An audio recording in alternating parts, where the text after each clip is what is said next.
Alright, this is tile line repair. That is where the two meet from that line off that hedge and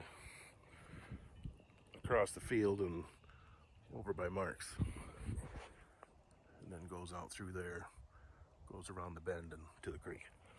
So this is a 4-inch Y with a continuation. I added a line to pull up this other side, the other side of the road. It had large rocks and had crushed in one spot, and this was 2 feet lower than above it, so it wasn't flowing.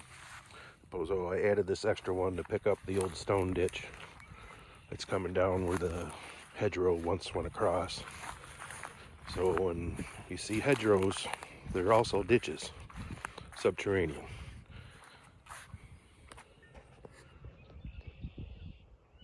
See it flowing out of there. This has been open about an hour. It's actually come down quite a bit since I got the tile in it.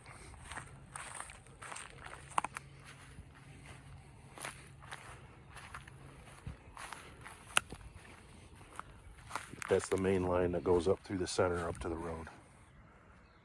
That's just a straight coupling.